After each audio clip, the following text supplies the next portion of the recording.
আলহামদুলিল্লাহ, রহমতের বৃষ্টি জমিতে পড়তেছে। আর আজকে আমাদের জমিতে টমেটো লাগানোর জন্য জাম তোলা হইতাছে।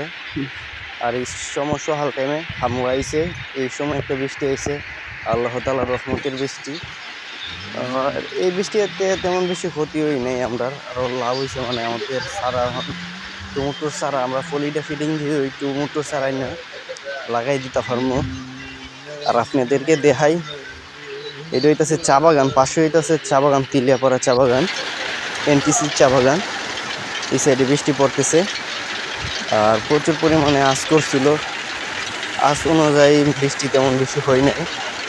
এবং আপনাদেরকে দেখাই, আমি আপনাদের সাথে শেয়ার করতেছি, এই সাইডে মানে টমেটো লাগানোর আগে ফল্লা তুলতে হয়, তারপর হইতেছে মালচিং পেপার বিছাইতে হয়। তার আগে আপনাদেরকে দেখাই বৃষ্টিটা খাওয়ানে আমাদের জমিতে উপকার হইব কিটা। আমরা যখন চারাটা রোপণ করবো তখন আমাদের জমিতে মানে আমাদের চারাটার মধ্যে তেমন বেশি পানি লাগতো না, এটার মধ্যে একটা ফুমো ফায়ালাইছে।